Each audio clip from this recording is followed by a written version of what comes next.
今日妙心寺の泰造院というところからですね、松山大光副住職がご挨拶に、このために大変お忙しい中、挨拶に来てくれましたので、少しお時間をとってですね、ご挨拶をいただこうと思います。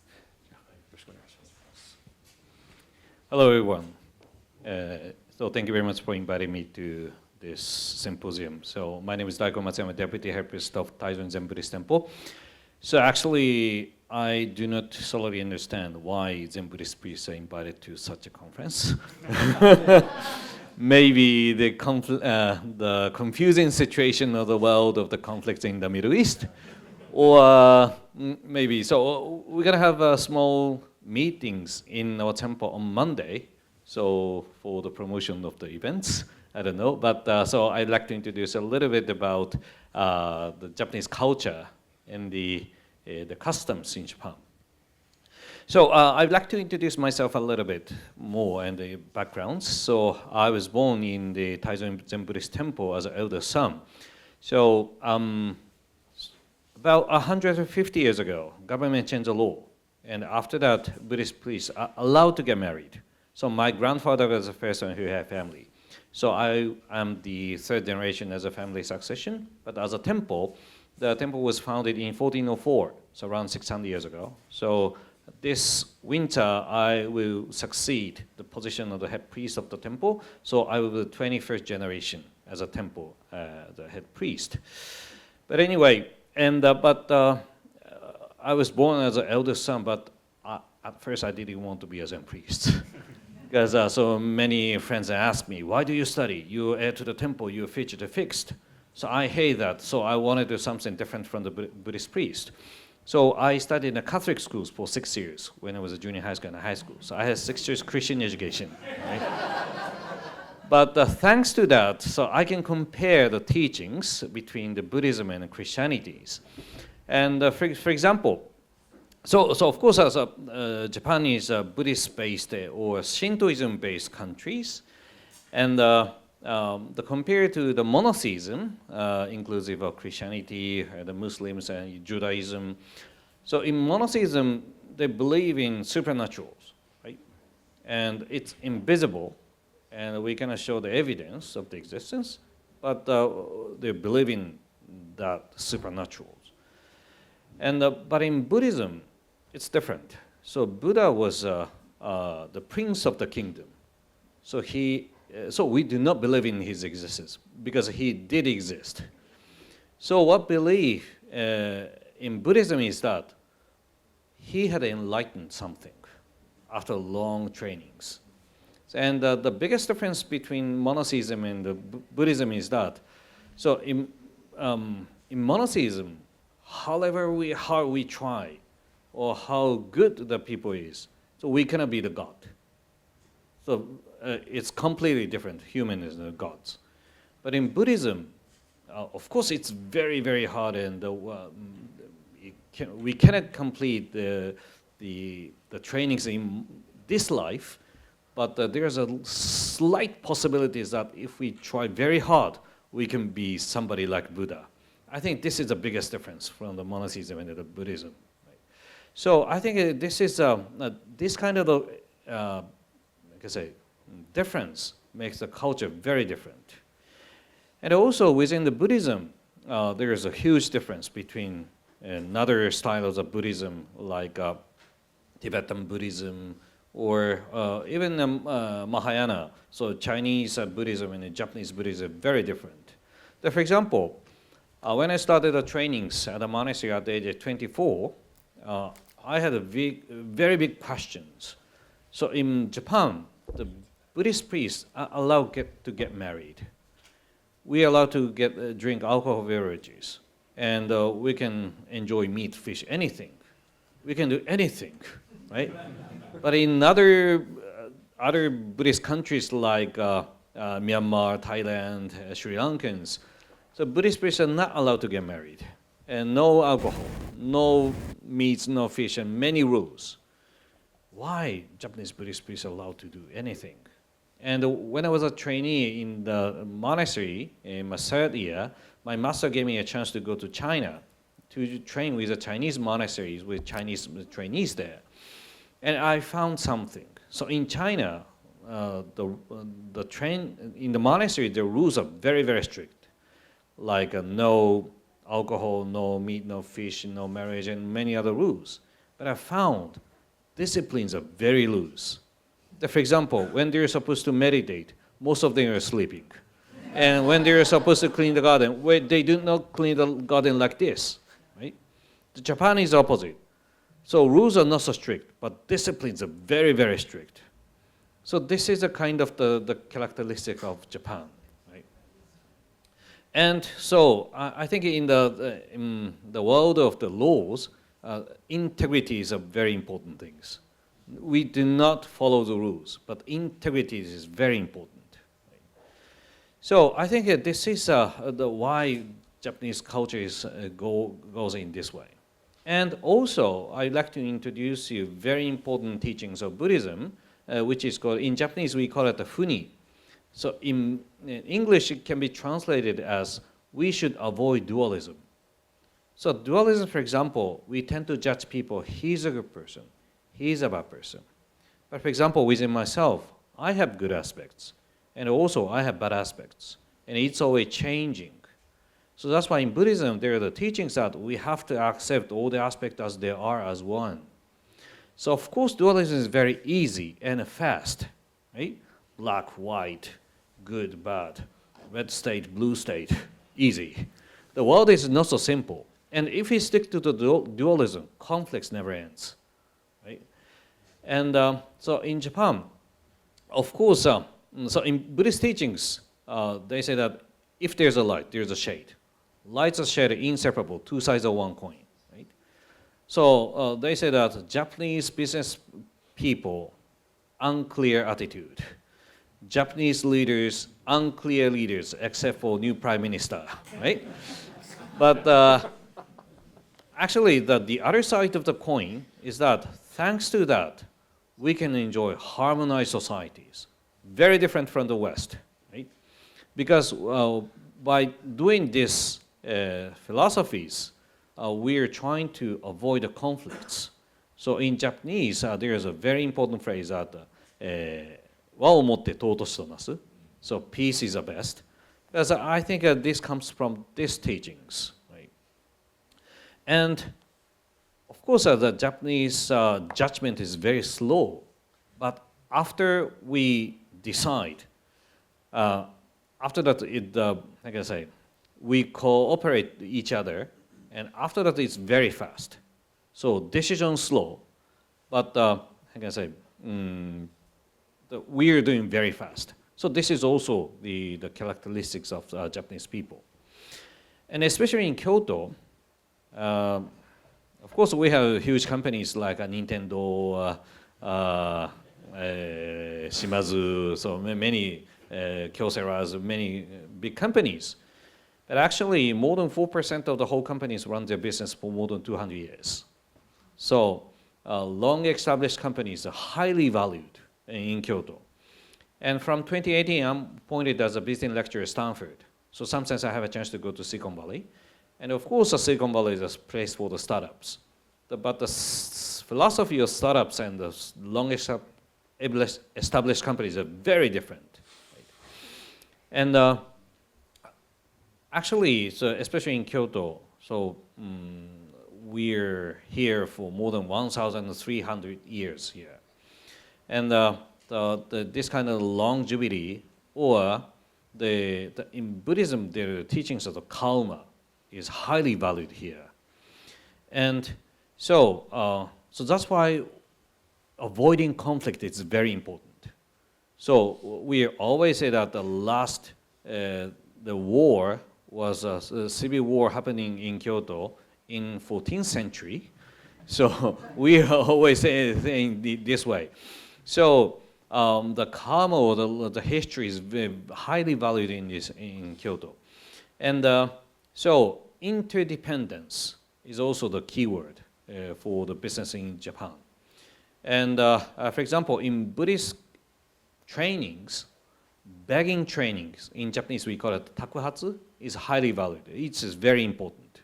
So begging had a very bad image in the West. But in Buddhism, begging is very, very important trainings to realize that we are interdependent. So interdependence or avoiding conflicts, and this is a kind of the basis of Japanese culture. So if we apply like compliance or this kind of the concept to Japanese culture, I don't think it work very well here. So because the culture is very different, right? So I believe this is the conference to find the better way to have the governance in Japanese companies here. So if you want to have the better understanding of the Japanese companies, you should learn the Japanese culture and the customs here. So you're in the oldest cities in Japan. So I would like you to learn something from the conference here in Kyoto. And looking forward to seeing again some of you on Monday in the temple. So thank you very much for listening. Thank you. Yeah, so this is a session 6. And first of all, thank you very much, Kurojani Temple, for allowing us to have such a great event in this amazing venue. I really appreciate it. So I am Daisuke Fukamizu, a partner at Nagashima Ono Tsunematsu, and I'm a lecturer, a professor at Kyoto University. And I want to ask you both to introduce yourself briefly.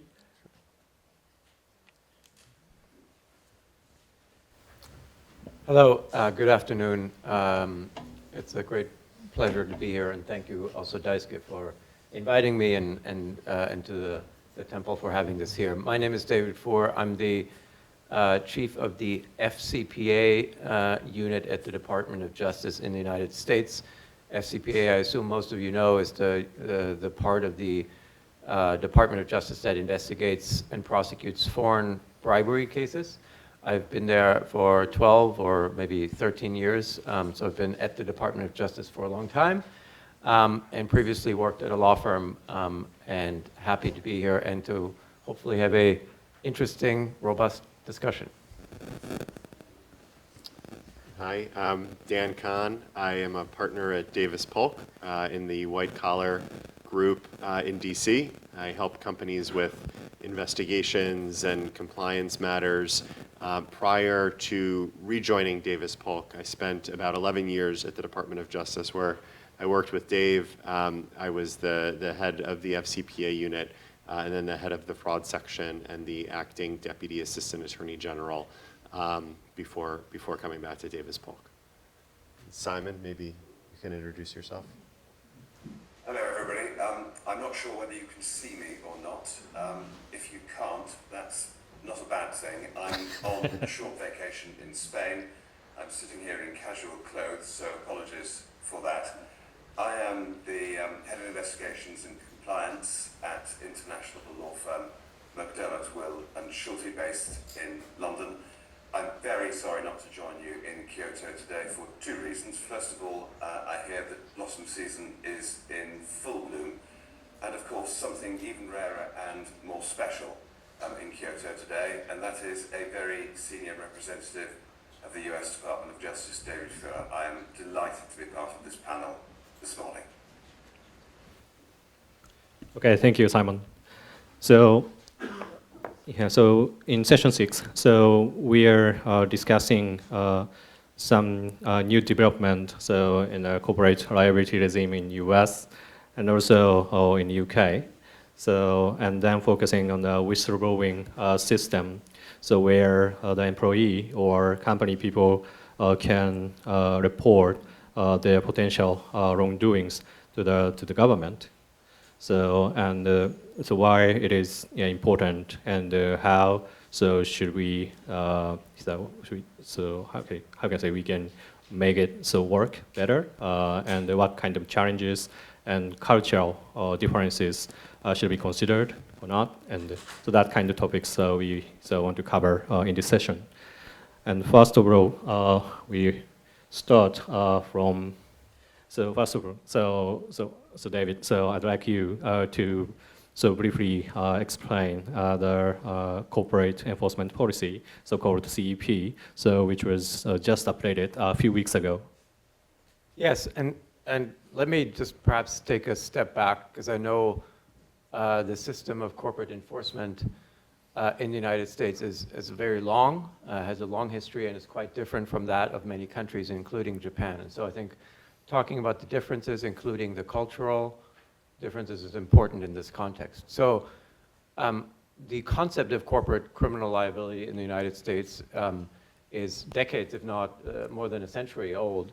And you know, the concept there is that companies are liable, criminally liable, for the acts of employees that are taken, at least in part, to benefit the company. And so that is a very, very broad definition of corporate liability, criminal liability for companies. The Department of Justice has criminal enforcement powers, and of course has enforced the law against both individuals and companies for a long time. Now, the corporate enforcement policy is really a reflection of the current, and by current I mean really for the last decade, of the current policy as to corporate crime. The significance of the policy update that was just passed, or not passed, that was just announced last month, is that there is now one common corporate enforcement policy for all criminal cases in the Department of Justice. And that is new. What isn't new in the FCPA, in the foreign bribery space, is the concept of the policy and the way that the policy operates, which is essentially, without going into great detail, but essentially the idea there is to incentivize companies to report misconduct, and then when misconduct has been identified, to cooperate, to remediate. And those companies, at the most basic principle, are supposed to be treated better and have better outcomes than companies that don't report or that don't cooperate and don't remediate. And that's sort of the philosophy behind it, is to distinguish companies that are, if you will, good corporate citizens and report wrongdoing and cooperate from those that don't. And so we can talk about that in more detail, and maybe Dan can supplement anything that I forgot to mention.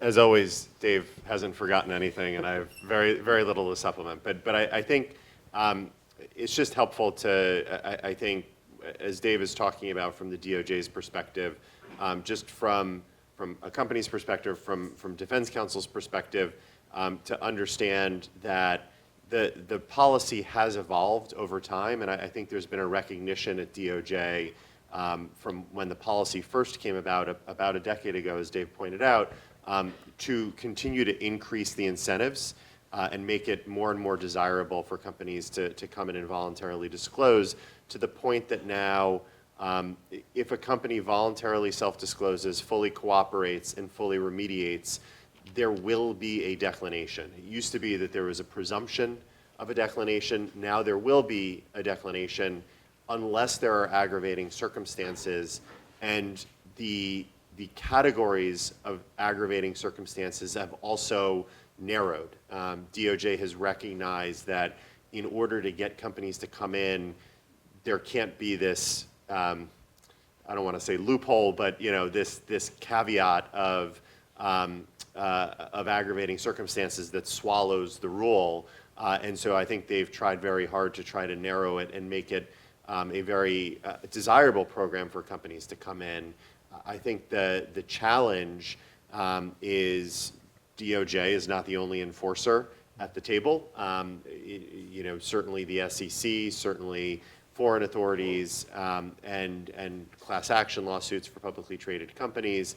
And even if DOJ is declining to bring a case, there is still oftentimes an investigation that comes along with it. And so I know we're going to talk about whistleblowing soon. I think it's helpful maybe at some point to get sort of the in-house perspective as well. But from my perspective at least, I think Dave and his colleagues at the Department of Justice have done a very good job trying to increase the incentives to try to encourage voluntary disclosures. Thank you, Dave and Don. So, and one step back. So, and may I ask one question?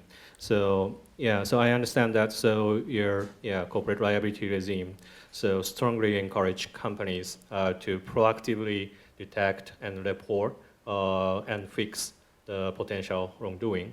I think my question is why it's so important so to encourage companies to voluntarily self-disclose corporate crimes to you.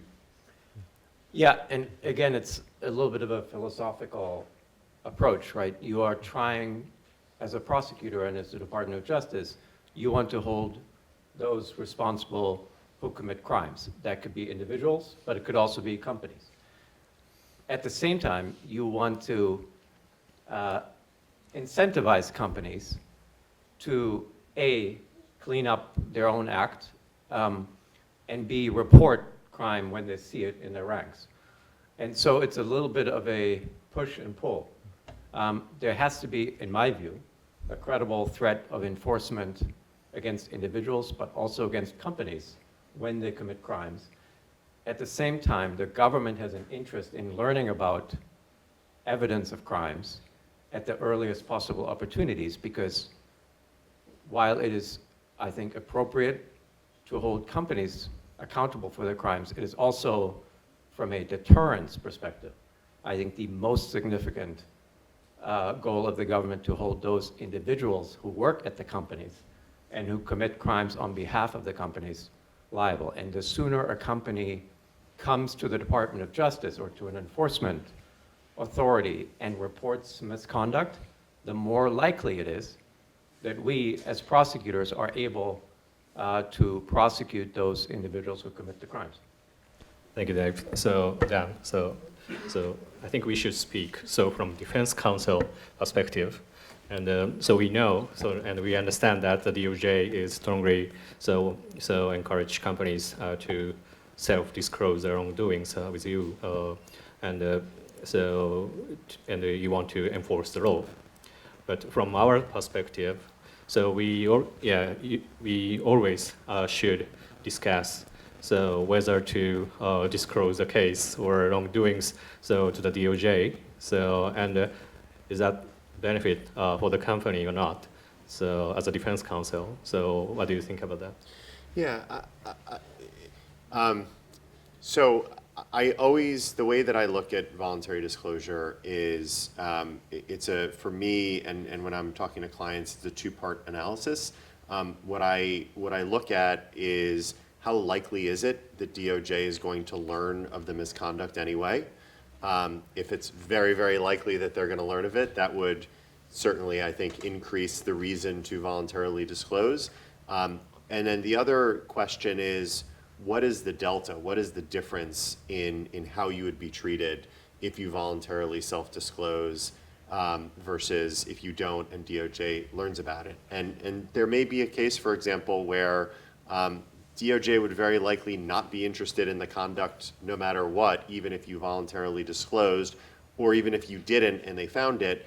And so by voluntarily disclosing, what you're doing is you're subjecting the company to an investigation, not just by DOJ, who very likely will decline regardless, but also the SEC, who may bring a case no matter what, because the SEC has a lower burden of proof and a lower threshold for these types of cases, and foreign authorities, and you may create a whole lot of problems for the company. And so there's no obligation to voluntarily disclose in the United States, and I think it's certainly appropriate for companies to think, not to say, oh, we're just going to continue engaging in misconduct, but to say we're going to stop the misconduct, we're going to clean it up, we're going to fully remediate.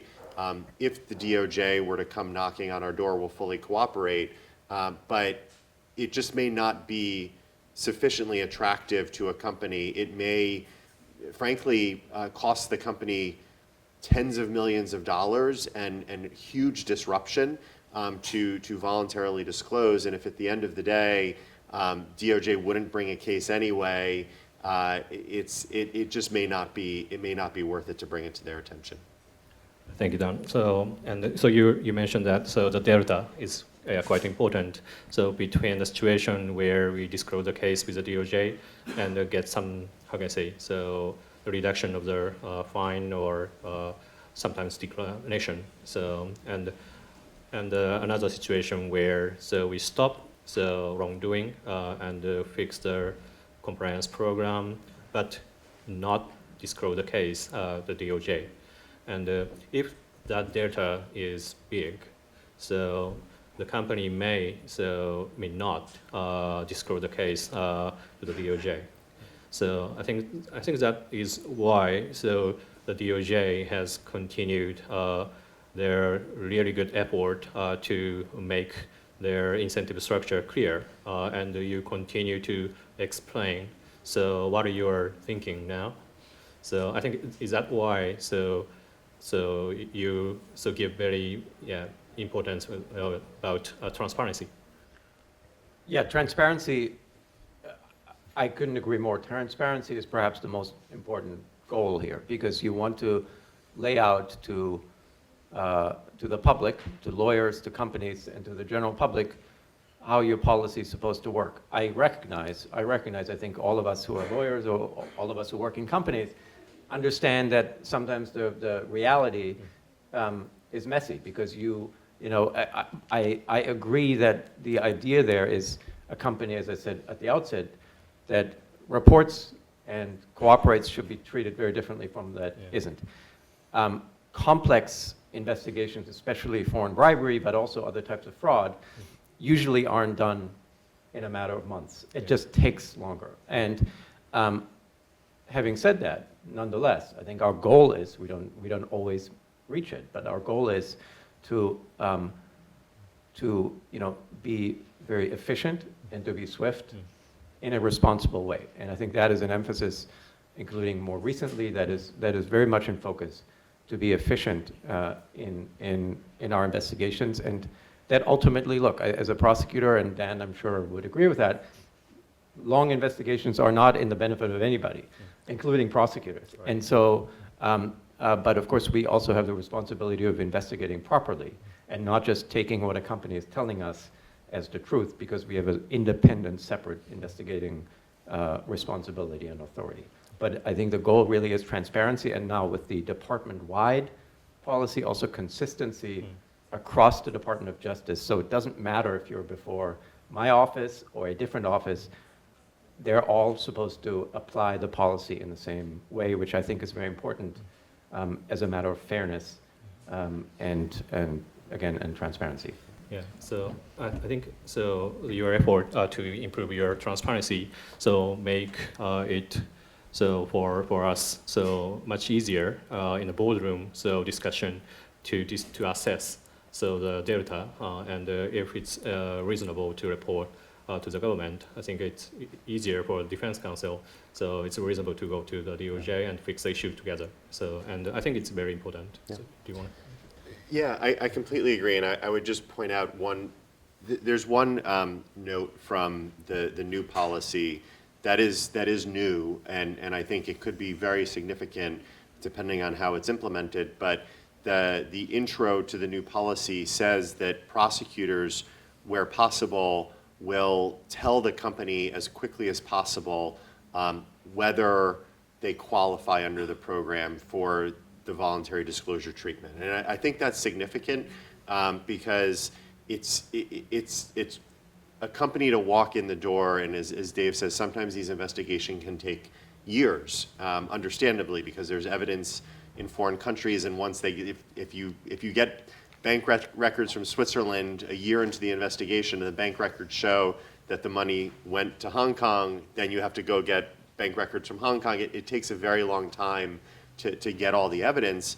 But if a company can come in and know very quickly that they will be getting a declination at the end of the day, unless the facts change substantially, that is very significant. And I think that there's always the possibility, and again, this is going to be up to Dave and other officials at DOJ, but there's always the possibility that the department can say to a company within 6 months, based on what we know, unless this changes, we are closing our investigation as to you. We can reopen it if new facts arise, but we're going to continue our investigation into individuals, but we want to give you the assurance quickly and promptly that we're not going to bring a case against you. We're going to decline prosecution against you.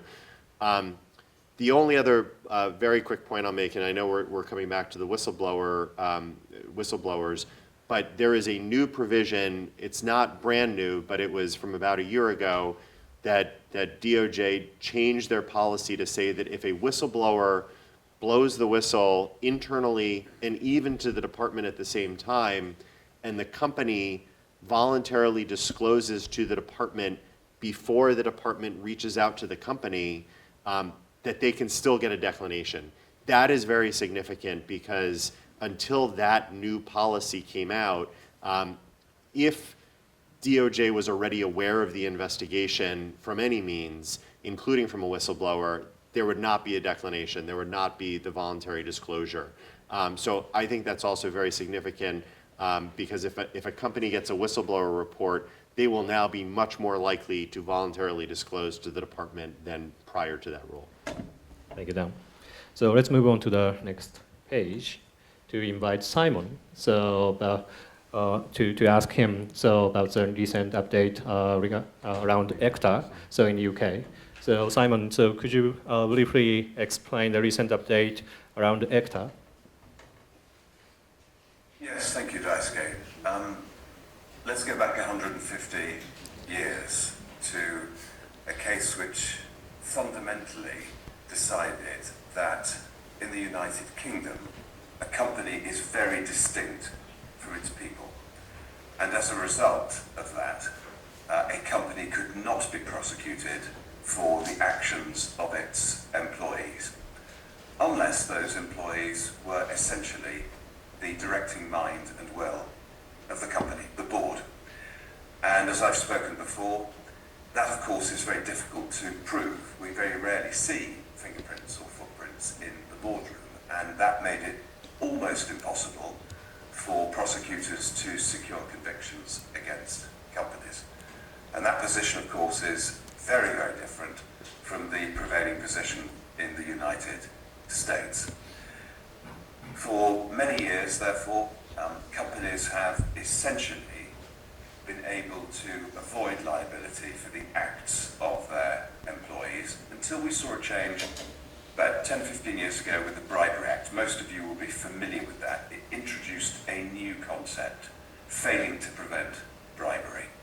And for those of you who've heard me speak at this conference in previous years, we have now got the benefit of new legislation which builds on that. The legislation is called ECTA, the Economic Crime and Corporate Transparency Act. This sweeps away 150 years of old English law and for the first time effectively means that prosecutors can prosecute companies for two particular things. One, where they fail to prevent fraud, and the definition of fraud is very broad indeed, but also by increasing the cohort, the type of people who can now make a company automatically criminally liable. Because the law now defines people who are senior managers as people who can infect a company automatically if they commit crime. In combination, these two things have made the biggest impact to corporate criminal liability in 150 years and really make it much, much easier for prosecutors now to make companies accountable. Built into the law are extensive extraterritorial provisions which mean that behaviours overseas, for instance in Japan or in Germany, in France, can now all be prosecuted if they have an impact in the United Kingdom, either because a senior manager in Japan commits a crime that is linked to the UK, or because, for instance, a Japanese company fails to prevent bribery or fraud all money laundering on behalf of any of its employees around the world. These are big, big changes. They're important because our American cousins have long criticized us for being ineffective as a prosecutor in the United Kingdom. And in many respects we have been, but that's because the law didn't allow us to prosecute behaviours against individuals. Now, of course, the law has changed, and it's going to be very, very interesting to see to what extent British prosecutors now use those powers, which are very, very extensive. On the back of that, of course, we have related changes. We have legislation permitting deferred prosecution agreements. We also have some guidance in relation to making voluntary disclosures and guidance as to what makes a good corporate compliance program. I'll say right away that that guidance is nowhere near as good or as clear as that comes out of the United States. And I have been urging the Serious Fraud Office and others for a while to make the benefits much more palpable in the United Kingdom if those schemes of voluntary disclosure and deferred prosecution agreements are to succeed. So big differences between the US and the UK, some similarities of course, and as we look at the international stage, I see increasing harmonisation in rules, regulations, voluntary disclosure, and to use a word that David mentioned, the philosophy behind why, for instance, there ought to be voluntary disclosures and there ought to be an encouragement for companies to engage in good governance. It's a fascinating time to be practicing as defence counsel at the moment, but as Dan said, incredibly difficult. The most difficult thing that any organisation will ever do is consider making a voluntary disclosure, because even where you have a system as good as that in the United States, the perils, the dangers, the cost, the delay and the uncertainty is still a big negative for many companies indeed. Thank you, Simon. So I'd like to ask a little bit more about the reality and the real practices in UK. So we know, so there's a new legislation in the UK and the guidance is now made public. So what's the real environment so for the companies and the government so around the ACTA? Are they changed or what are they doing now? I'm really sorry, Daisuke, could you repeat that question? I didn't hear you very well. Okay, so I'd like to ask you about the reality and the real situations in the UK. So based on the new legislation and new guidance, so what are company doing so to address this development? And also what the government is now doing to address this new legislation and guidance? Yes, so we're talking in essence about two things, I think, because two pieces of guidance were published at about the same time, shortly after ACTA came into force. We had new guidance in relation to voluntary disclosures, and we had new guidance in relation to what makes a good corporate compliance program. I'll concentrate on the guidance in relation to voluntary disclosures. In essence, what that said is if you make a prompt and reasonably full voluntary disclosure before the SFO learns of certain conduct, then there will be a presumption in favour of being invited to engage in negotiations for a deferred prosecution agreement. Again, very different to the position in the United States. There will be no presumption of a declination, no presumption you won't be prosecuted.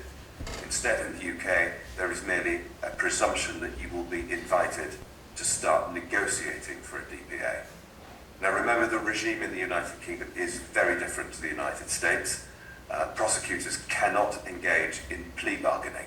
They have no influence in relation to that. A DPA needs to be negotiated according to a very strict code, very strict criteria, and even after negotiations are ended, the results of that negotiation need to be presented to an independent judge at court, who will then decide, first of all, in a private hearing, whether or not the interests of justice allow a prosecution to be avoided and for a deferred prosecution agreement to be approved. If he concludes in the interests of justice that is right, then the court will proceed to a public hearing where the public will then learn of the basic facts that go behind that agreement. Now, it's a fairly long process, it's fairly expensive, but there are no guarantees along the line that the court is going to approve the DPA. There have been 12 DPAs approved in the United Kingdom since the legislation came into force about 12 years ago. I don't think that's a lot, and it certainly doesn't show us the energy and the commitment that we see in the United States. But remember something I said earlier, in the United States, the ability to prosecute has always been much more obvious and much clearer. The powers and the laws permitted it. Not so in the United Kingdom until recently when ECTA was introduced. Remember that ECTA now introduces that new offence of failing to prevent fraud. Fraud is the type of behaviour that goes on in companies day in, day out. It's the behaviours that are really common and happen also on domestic soil as well as overseas. So in reality, the government now has got sweeping powers and abilities to prosecute they've never had before. We have guidance encouraging companies to make voluntary disclosures, and we also have very clear guidance about what will and won't satisfy the government in terms of a good corporate compliance program. I'll end it just by saying this, that I don't think still that the incentives in the United Kingdom are strong enough for most companies. Most companies still make a balancing decision about whether or not conduct is going to come to light. They will make a balancing decision about what will happen if it does, and they will very often weigh up the risks of getting caught and the consequences of getting caught, and they will compare them to the consequences of making a voluntary disclosure. In essence, the courts have indicated that a company might expect to get a 50% discount on the fines that would otherwise have been imposed. But on the other side of the balance, as Dan mentioned, possibly millions of dollars in legal costs. You have the fear of a monitor being imposed. You have the uncertainty about whether or not you'll get a deferred prosecution. You are required to cooperate in the prosecution of individuals and often to clean out the boardroom. You have the risk of civil litigation on the back of a prosecution, which often can cost millions or hundreds of millions. You have real consequences for companies that are regulated in the financial sector or by other regulators. There's a risk of pile-on from other prosecutors around the world if they discover that the behaviours are international. In particular, the time for resolution, years and years it often takes for a DPA to be resolved. And then, of course, you have the impact on things like banks and insurers, your share price, etc. In part, the guidance tries to address that by saying that the SFO, will try and invite people into a DPA within 6 months in order to shorten that timetable. But the reality is that these things often take years, and that is incredibly depressing for many corporations. That's why I think that the regime in the United States is much clearer, the guidance is much more detailed, and overall the prospect is much more compelling. Thank you, Simon. So now we understand that both US and the UK have a similar regime to encourage voluntary disclosure and similar incentive mechanisms, while there are still several differences which should be addressed and should be discussed. So may I ask Dave one stupid question? Yes. Everyone's entitled to one. Okay. So if I were defense counsel, if the company disclose their wrongdoing, and your treatment or your overall schedule or timeline, dealing with that case, is different between the situation where we disclose the case and the situation where you send us the subpoena, and then we go to the DOJ to discuss the case. So is there huge differences between these two situations? Yes, of course. And specifically as to you're asking about the timeline? Yeah. Yes, I think the reason is because if you are coming in voluntarily to report the misconduct as opposed to us coming to you and trying to get it piece by piece, if you're coming in voluntarily, there is an expectation that you are presenting to us quite actively the evidence that you have already perhaps identified. And even if you haven't fully identified it yet, because you're at an early stage of learning about the conduct yourself, it would be, I would say, kind of nonsensical for you to come into the Department of Justice and then not want to cooperate in a fulsome way. Because once you've disclosed the misconduct to us, you're now stuck with us, looking at you, and you are much more, it would be a natural thing, or put differently, it would be unnatural for you to first disclose it and then not cooperate. If, on the other hand, you're not coming to us and we are sending a subpoena to you or a document request, that request might be way too broad. It might be asking for the wrong kinds of things. You're going to send us slowly because you have no real incentive to do it quickly. Documents back, those documents might be incomplete. We're going to have to send you another request. So you get the picture, which is it's a more antagonistic, but even besides that, it's a much longer process, because rather than you being cooperative, of course still representing the interests of your client, but cooperative, you might be forcing us to be sending you request after request, and being just naturally slower than if you were coming proactively and telling us what you have found so that we can do our work more quickly too. Okay. So Dan, do you have any comments on that? Yeah, I think just in general, if a company is voluntarily disclosing, they're going to be treated much better by DOJ. I think DOJ is generally much more willing to let the company conduct its investigation. DOJ will obviously be conducting an investigation in parallel, but they won't be sending a subpoena immediately. Sometimes they wait a while before they send a subpoena. Again, I think the bigger question is just what type of conduct are we talking about, and who else is going to be at the table. Simon, I think very eloquently, obviously just walked through all of the downsides to voluntarily disclosing in the UK, the fact that the incentives aren't as strong.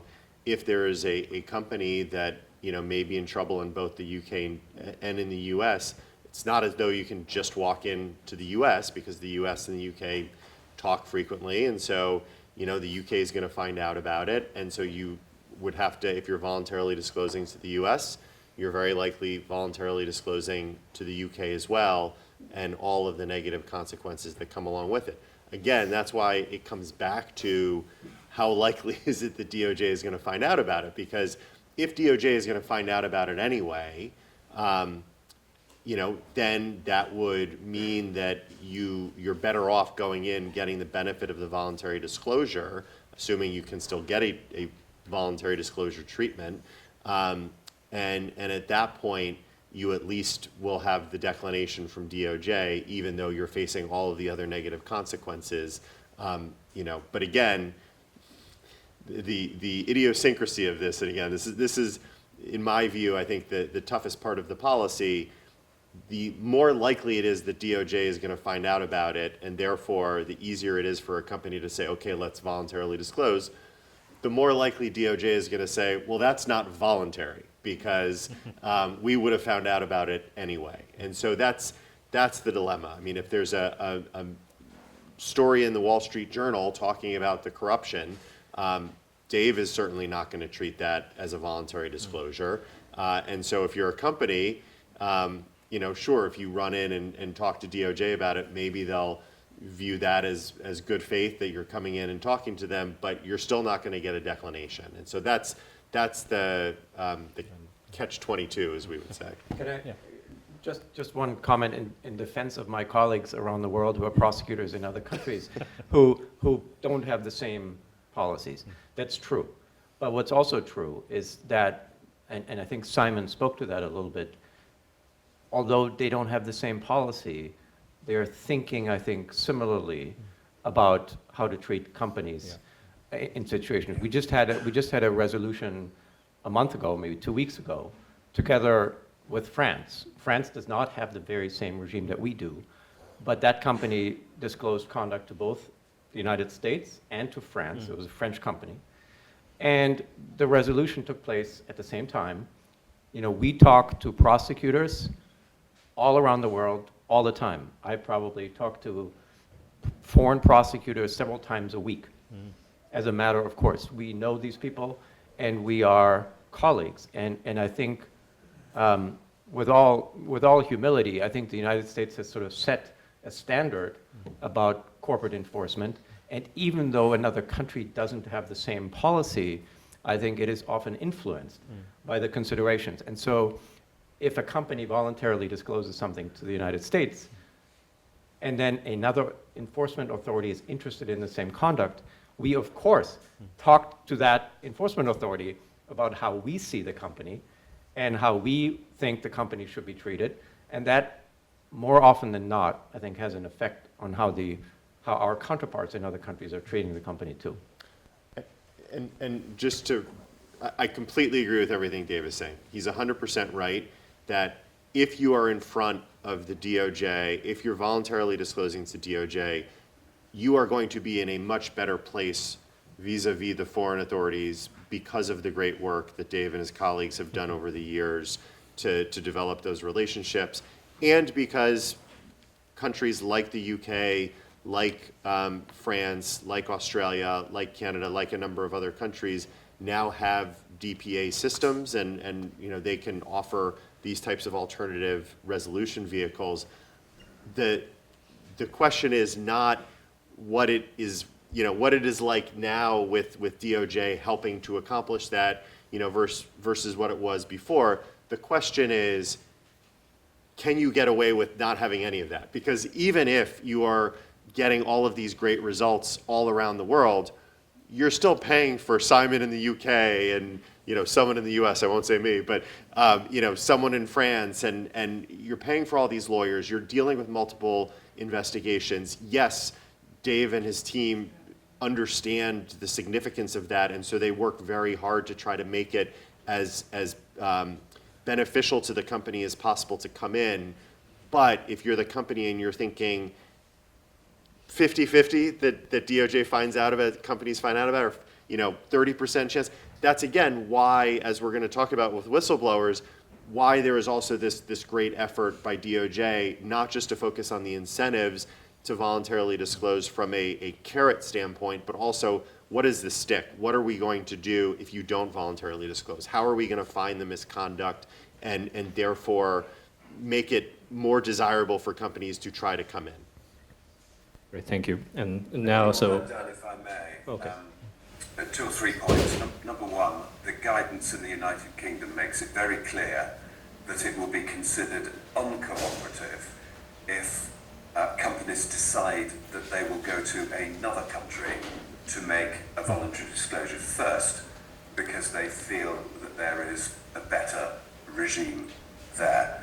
As Dan said, there's very little benefit in doing that anyway because enforcement agencies regularly talk, and they do. I was with the SFO last week and they made it very clear that in spite of certain personnel changes and policies in the United States and with the Department of Justice recently, that has not impacted cases and cooperation between the United Kingdom and the Department of Justice.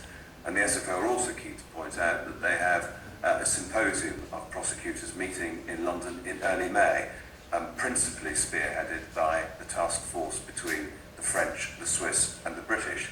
But there are 80 attendees from around the world there who are intending to share and engage in discussions about sharing information.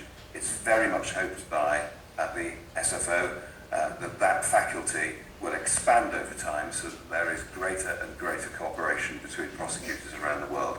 And I think we all have to face the fact that with the multinational corporations that we all deal with or are members of, we are now dealing on an international stage. And I think it is naive to think that people, the prosecutors, public politicians, journalists and NGOs all around the world don't talk.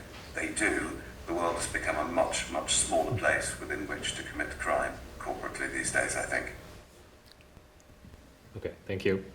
So when we discuss the voluntary disclosure, the possibility, the DOJ on the potential wrongdoing without voluntary disclosure is very important, and I think that's why the whistleblowing system should be focused, and Dave, can you briefly describe the recent development around the DOJ bounty regime and voluntary disclosure policies for individuals? Yes. So again, just as we're talking about corporate law, there's for some time in the United States been a system whereby someone who is at a company and who comes forward to the government and discloses potential criminal conduct, that person is treated as a whistleblower, and that includes, by the way, potentially very lucrative financial reward for that whistleblower.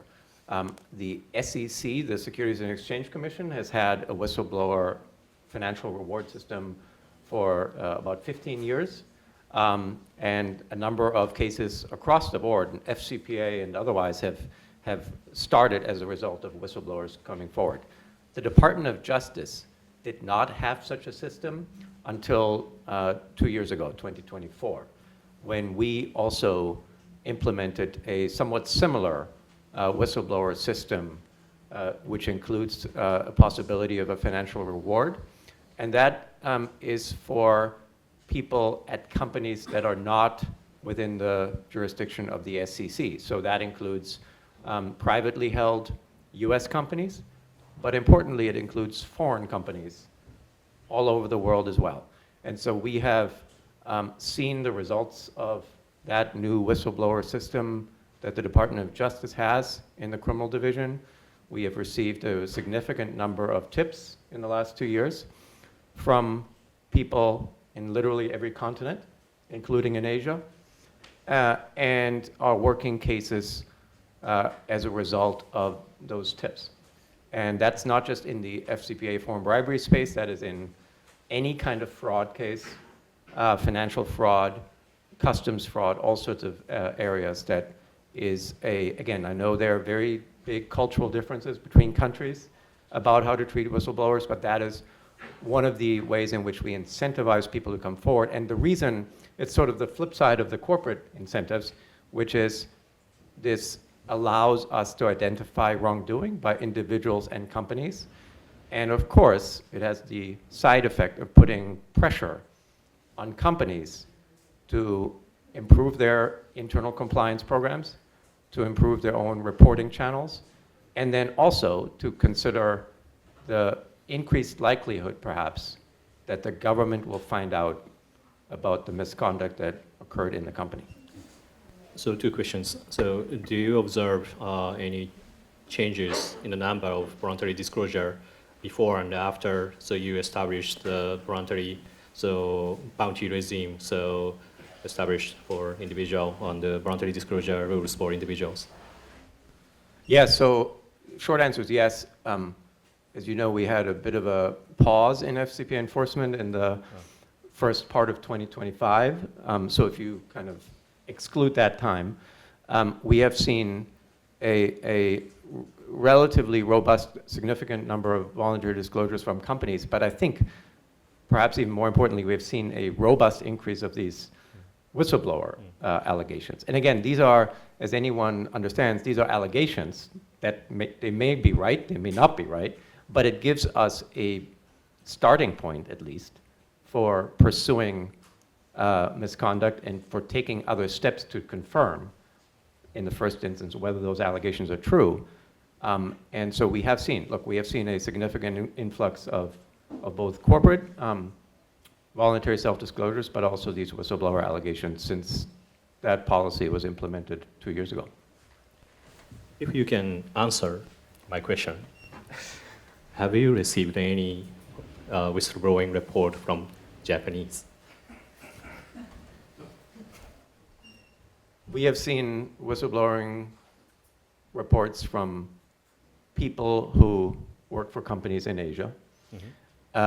We have, and consider this, even if, let's say you have a Japanese company, that Japanese company has subsidiaries perhaps all over the world, right? And even if there's not a great or established whistleblowing practice in your country, all it takes is for someone who works perhaps at a subsidiary of a Japanese company to come forward to the United States and subject that company to potential liability.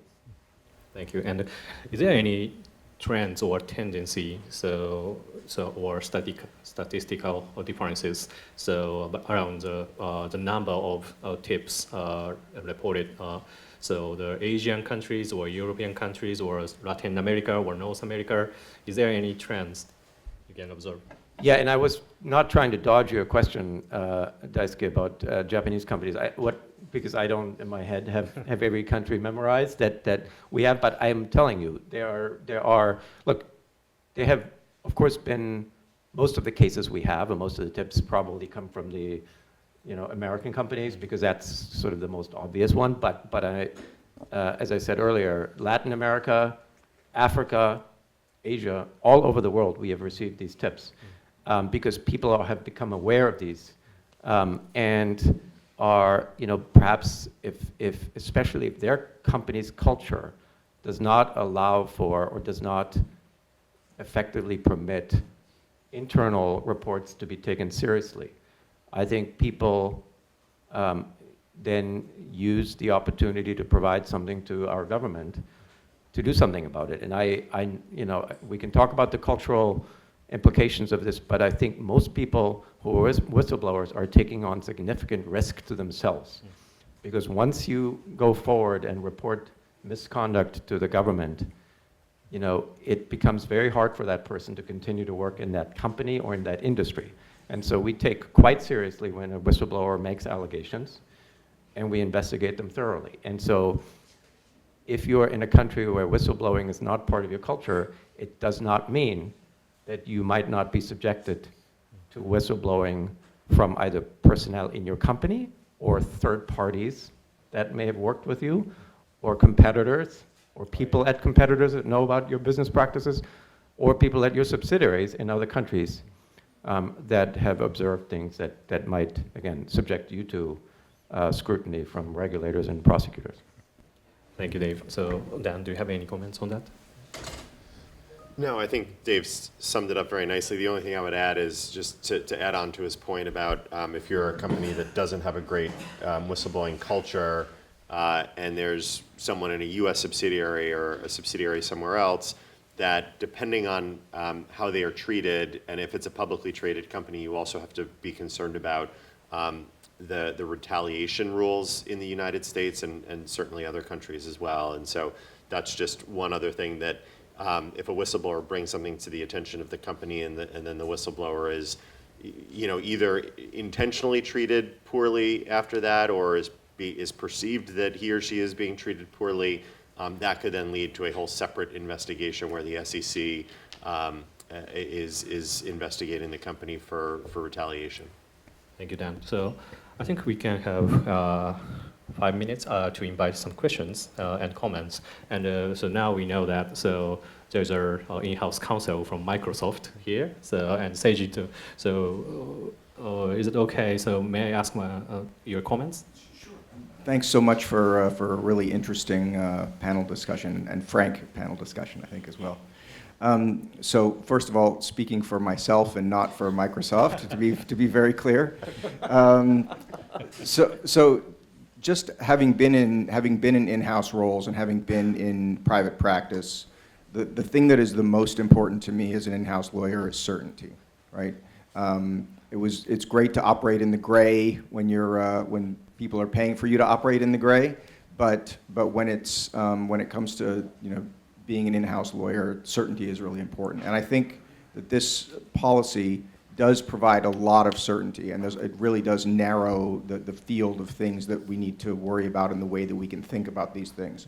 But there are still some questions that come out of it, I think, naturally. One is something that people touched on already, which is this regulatory coherence point, right? Like, if you come into the DOJ, what does that mean for you across other jurisdictions, number one? What does that mean for you in terms of civil litigation? What does that mean for you in terms of state attorneys general or other litigants?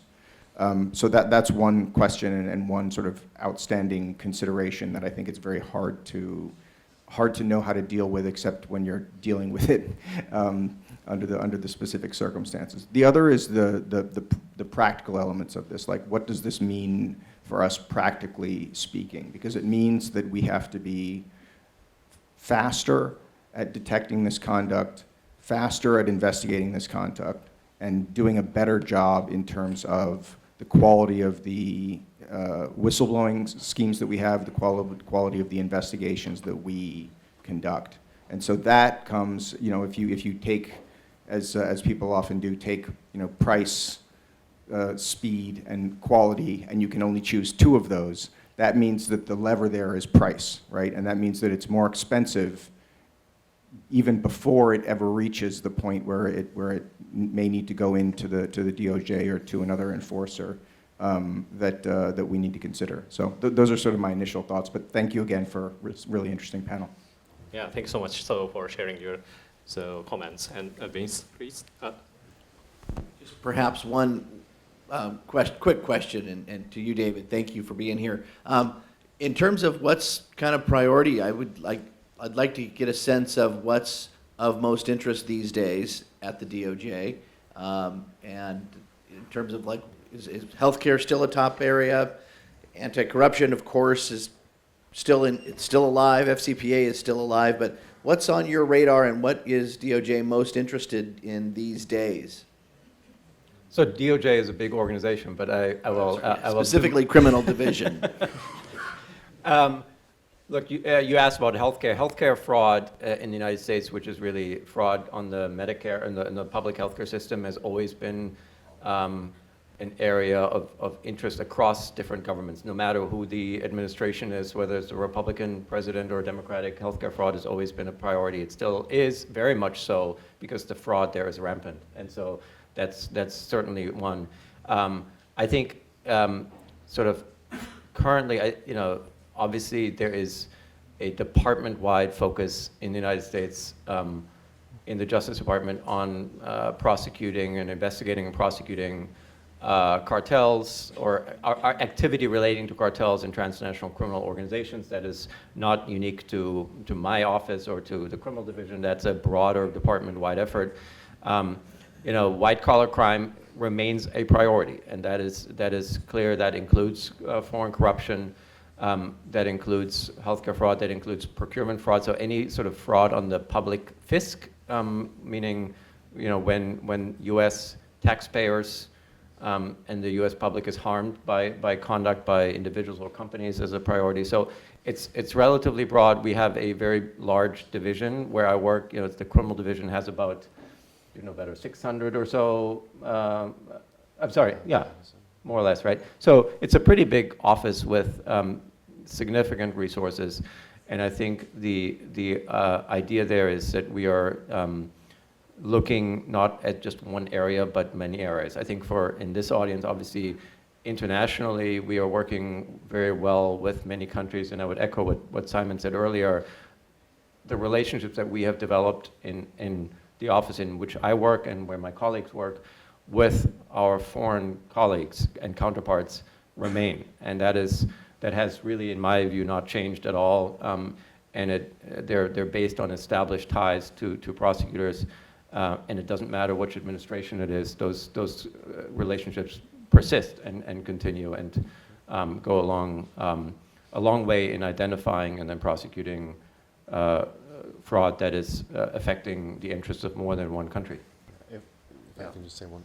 Just in response to Vince's question as well, just to add on to what Dave said, which again is obviously always right. Dave's always right, as you can probably tell by the end of this panel. He is in a section, the fraud section, that is dedicated to white-collar crime. That's all they do, and there's more than 200 attorneys in that section dedicated to healthcare fraud, financial fraud, foreign corruption, and so it still continues to be a priority. Okay, thank you so much. And so I hope so the discussions we had can decrease the uncertainties for you audience. And again, thank you very much for coming. And thank you very much.